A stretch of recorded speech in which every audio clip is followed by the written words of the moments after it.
She's dead. Wait, Director Cole snapped loudly enough for the entire floor to hear. You've got 1 hour to pack. Marcus, make it quick. The room fell silent. Even the intern stopped typing mid-sentence. Hi, my name is Marcus Ellison. In that moment, as 20 pairs of eyes lifted from their monitors, trying not to stare, I simply nodded. Understood, I said calmly, sliding my coffee aside. Cole smirked as if she had already won. She leaned against my desk while I shut my laptop. You were always too soft to survive in this world, she added, her voice smooth but loud enough to carry. The word survive stayed with me. I looked at her steadily. May I ask the reason for my dismissal? You'll get an email, she replied with a shrug. HR is busy right now, so just leave quietly. All right. I nodded again. I opened my drawer and took out my pen, my notebooks, and my black leather folio. But one thing I didn't take was the key to everything. As I walked toward the elevator, whispers began to spread. I could feel the tension around me. No one spoke up. Not even Mason, the same person I once helped pay rent for. That's when I understood. Cole had no idea who I really was. By tomorrow morning, the boardroom would feel very different. And Cole, she would be exactly where I needed her before everything shifted beneath her. I didn't go straight home. Instead, I parked 2 blocks away from my private office, the one no one at the company knew existed. For the past 14 months, I had been quietly collecting every email, contract, and transaction that Director Cole had signed under my name. You see, I wasn't just a mid-level project manager. I was the co-founder, the silent partner, the one who provided the initial capital before my former friend, now CEO, pushed me aside through stock dilution, legal complexity, and fabricated performance reviews. Cole thought she had erased me, but she forgot who built the original codebase. I accessed the internal server and reviewed the security footage. As expected, Cole had already instructed HR to classify my termination as involuntary misconduct, a move designed to block severance and prevent any formal appeal. Smart, but not enough. I opened my legal folder and sent everything to a secure inbox, one monitored by my attorney and, more importantly, by 2 board members who were already suspicious.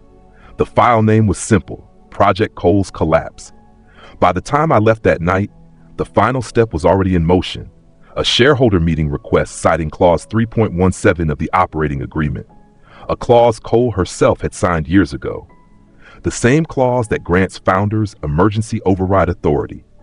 By noon the next day, her keycard would stop working and she still wouldn't see it coming. At 9:07 a.m., I walked into Ellison Rook Tech with complete composure. No one recognized me in the charcoal 3-piece suit. I passed reception just as Cole stepped out of the elevator, holding her usual latte, wearing the same confident expression.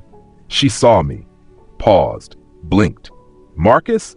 She said, as if she hadn't removed me from the company system less than a day earlier. I gave a slight smile.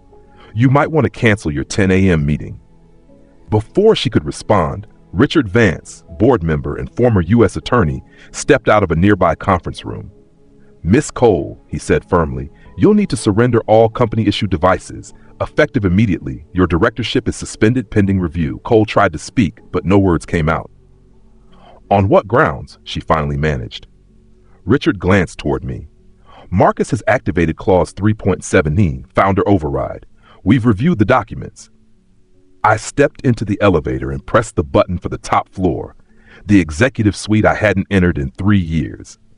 Cole shouted something as the doors closed, but it didn't matter. The office she had mocked me in the day before was mine again, and I still wasn't finished. He had helped her forge my signature, and I was about to look him in the eye. The top floor was all glass, steel, and silence, my silence. I stepped out of the elevator and walked down the corridor I had designed years ago, back when the company still felt like a vision. Behind the frosted glass of the corner office stood Brandon Kane, my former co-founder and the man who had quietly traded his loyalty for personal gain. He looked up, caught off guard in the middle of a conversation with our CFO. Marcus, he said, rising halfway. I placed the leather folio on his desk. Inside were emails, signed documents, and a USB drive containing one critical piece of evidence. Brandon discussing the override plan with Cole over drinks, speaking openly and confidently. His expression shifted. Is this some kind of joke? Check the timestamps, I replied. You submitted forged documents while I was hospitalized last year. That was the week of my mother's funeral, Brandon. He tried to respond, then stopped. His hands began to shake. I leaned slightly forward. You traded your entire career for a temporary position, and now the board has full access to everything. At that moment, Richard Vance stepped into the room again. Mr. Kane, security will escort you out. As Brandon stood, his expression drained, I spoke quietly. I would have trusted you with everything. You chose otherwise. The CFO avoided eye contact as she left the room. For a moment, I was alone. Then I opened the bottom drawer of Brandon's desk and found something unexpected. A blue folder. No label. Just thick, high-quality paper, typically used for private agreements or contingency plans. It didn't belong there. I pulled it out, opened it, and paused. Inside were signed letters, resignation notices from 6 department heads, all dated for the following day. Each one addressed to Brandon, expressing appreciation for a transition opportunity, along with clearly defined exit terms. I read further. Payout clauses, stock transfers, timelines. He had planned a coordinated exit, one that would have severely damaged operations the morning after I regained control of the company. Not to challenge me, but to weaken the entire organization before any recovery could begin. I sat back in his chair, processing it. I had been focused on the removal, on the betrayal. I had overlooked the deeper issue. This was no longer about position or ego. It was a calculated move. I pressed the intercom. Richard, bring Ava Tran and Daniel Holloway. We need an emergency session.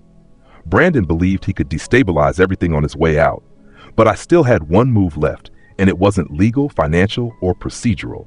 It was personal. A detail only Brandon and I knew from 10 years ago in Berlin. Something he had buried, assuming it would never surface again. But I remembered, and now it was time to present it, openly, in front of the board. Because once that information came out, his credibility would be permanently gone. The boardroom was completely silent. 12 seats filled. No movement as I placed an envelope on the polished mahogany table. Before we proceed, I said evenly, I want to revisit a decision made 10 years ago in Berlin, a specific acquisition that was rejected without being formally recorded. Brandon shifted slightly in his chair. It was subtle, but noticeable. A brief reaction of panic. I've recovered internal emails from that period, I continued, tapping the envelope. I've also brought copies of witness statements, names redacted for now, but they confirm what I remember.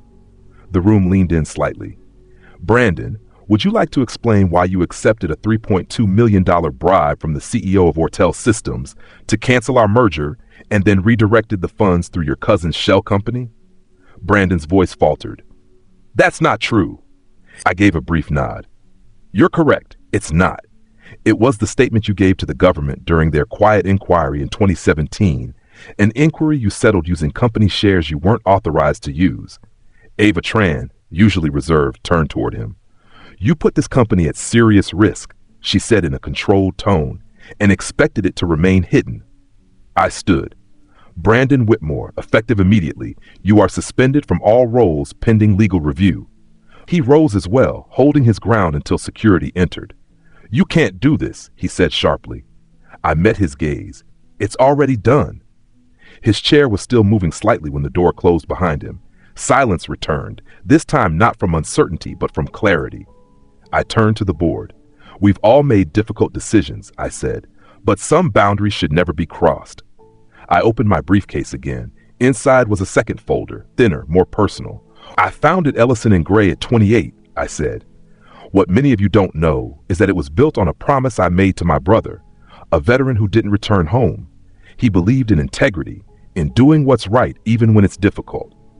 I placed the folder in front of Ava.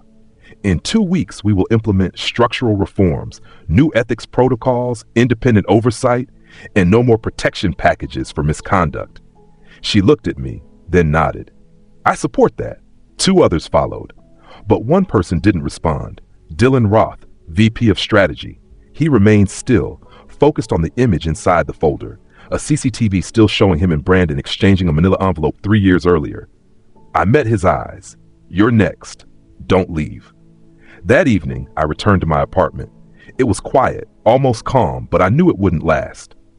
The next morning, I received a message on my personal phone from an unknown number. You really think this is over, Marcus? I read it again. The tone was familiar, deliberate, indirect, but it wasn't Brandon's number. No name, just the message.